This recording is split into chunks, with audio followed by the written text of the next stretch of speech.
We are talking about Beast Within, also known as Hunter's Moon. Now, this one is directed by Chris Green and Steven Morana, and Morana actually co-wrote and stars in the movie as its main protagonist, August. But you've also got Colm Feore here as well. That's probably the most recognisable face. So this is a relatively low-budget werewolf movie with a kind of whodunit, almost Cluedo-like twist to it. So the movie takes place at the kind of a launch of a new video game.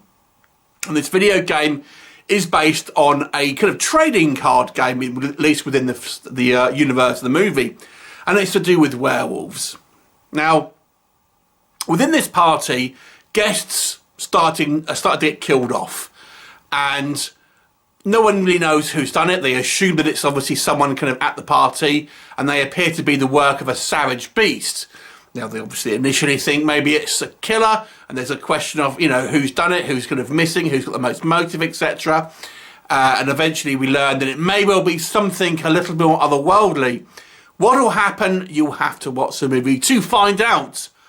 So let's first of all talk about what works with this movie.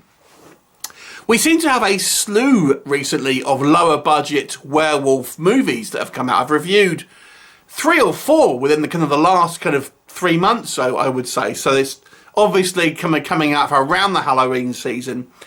And this one, I would say, at least has an original element to it in regards to the kind of the murder mystery style side of it. Although I don't think maybe there was enough done with that, to be honest with you, but at least the attempt is there.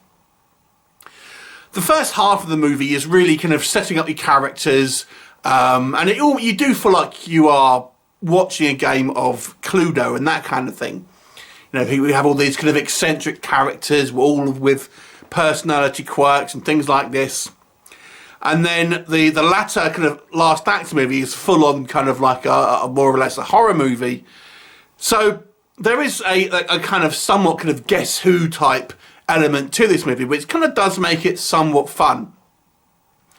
The second thing I would say is the werewolf itself does look pretty impressive.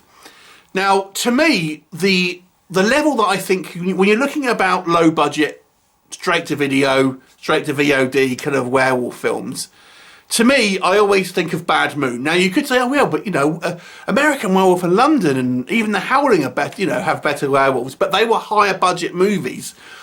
So I think you can't really compare. You have to look at a kind of a relatively, you know, a film that has a kind of a similar production value and a similar budget.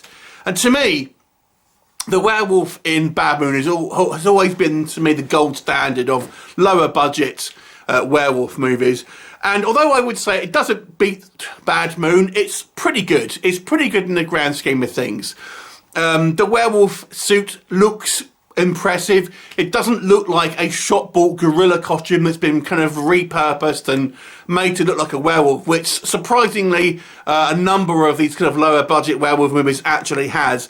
And, you know, it looks large, bulky and dangerous. They do a little bit of kind of CGI manipulation to make the face move, which I don't think worked particularly well. But I gotta say, as a whole, the werewolf looks pretty impressive. The characters are also somewhat OTT, but kind of certainly memorable. So when you're writing, obviously, characters, you kind of want them, the audience, always to remember, you know, what the kind of the personality traits are for each character. And I think the movie does do a good job in that, even though I would say a lot of the characters here are somewhat kind of exaggerated to a certain degree. And I think the location shooting all looks good as well. And there are some interesting performances to go with the characters. What doesn't work? Okay, a few technical issues first of all. I feel sometimes the camera work is quite poor. Seemingly kind of failing to kind of capture what's on screen on a couple of occasions. To go with that, I think there's some poor editing choices here as well, and certain sequences look very choppy. I think the music is very misjudged. I won't say it's bad music, but I feel the musical choices that are put with certain scenes simply do not fit, and because of that, it really undercuts any sense of tension. So this movie, despite it's having this kind of murder mystery plot, a lot of its tension and suspense. It's undone by poor musical choices that simply don't fit the scene that is playing against it. I have to say, I think it's a little slow within the kind of, certainly the first act, maybe even the first 2 acts.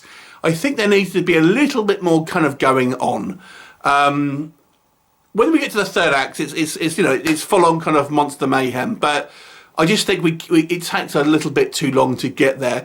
And I've kind of alluded to it. I think more could have been done with the kind of the whodunit scenario. Now, when I watched the trailer for this movie, from that I got the impression that people didn't believe that there was some type of killer. They thought it was a publicity stunt because it's a launch of a werewolf game, and you know, the trailer gives you the impression, if you have seen the trailer, that people are kind of think, oh, it's some type of publicity stunt, and don't really take it seriously. That really isn't in the film. And I thought that was quite a fun little element that's been kind of like misrepresented to some degree in the trailer.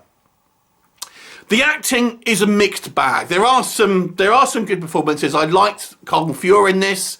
I like the guy who plays like the game developer, this older gentleman. I thought he was quite good. I think the guy who plays August, who is also our co-director and co-writer, has cast himself as the kind of the main character who gets the pretty girl and, you know, is ultimately the kind of the hero of the piece. So it does seem somewhat kind of, oh, you know, I write myself to be in this kind of wish fulfillment scenario. But I have to say his character is super bland. So I don't think that works. His unfortunately, he is on screen the most, and he is the most boring out of the characters, unfortunately, because he's very bland. He's written to be the hero, and therefore they try to make him somewhat of a nerd. But the guy, you know, he doesn't look like that, if that makes sense. The words that are coming out of his mouth do not look like the way that this guy is being portrayed, because he's like super. He comes across, at least the way he's written, like he would be super kind of nebbish and nerdy, but he just kind of looks like, you know, your tall kind of regular guy. Doesn't quite go to me. You know, he has this kind of a beautiful online, this woman who is this babe station kind of cam girl type who, you know, is kind of obsessed with him. It's like very like, oh God, you know, you can see the writing on the wall is what I'm trying to say here. It's not necessarily bad, but just bland in regard to his character. Some of the performances as well are a little bit too broad, as I've mentioned. And again, I'll put that down to the writing. You do remember the characters, but they seem more caricatures than characters in some instances. So overall, it's somewhat of a mixed bag, this movie. I do think there is enough here for the majority. If you watch lower budget, you know, horror films, I do think there is enough here to make this one interesting. I do think you horror fans will wish there was a little bit more monster action within it. It shies away from the gore a little bit. There's some on there, and there's some characters who wish you had more time. Bobby Phillips is like a reporter in this, and you know, she's not on. You know, she's just not there enough. Same with Colm Feore. Same with the kind of the guy who is the game developer. I think all the best characters, unfortunately, get kind of like, I mean, I'm assuming it's because they are more expensive actors in favour of less expensive and less experienced actors who get the bulk of the sort of screen time. I think the romance angle of this was very ham-fisted and doesn't work, and again, is somewhat of a wish fulfillment, I think, in terms of the kind of the writer-director star here. It just doesn't. It seems very unnatural, is all I'll say. Very forced. But its originality, I think, does kind of perk my interest. And you know, there's the people crying out for original ideas. And although there's been plenty of whodunit movies, mixing that with a kind of the werewolf formula and having quite an impressive werewolf costume as well, to me, just pips this at a slightly above average mark. Now, if I don't really give half points, I would maybe say a 5.5, but I'll give it a 6 out of 10. I don't really like giving half marks, so I'll give it a 6 out of 10 because I do think this has enough for it to kind of pip it over the line for an above average score for me. Have you seen it? What did you think of it? Leave me a comment and I'll look forward to seeing you next time. Bye for now.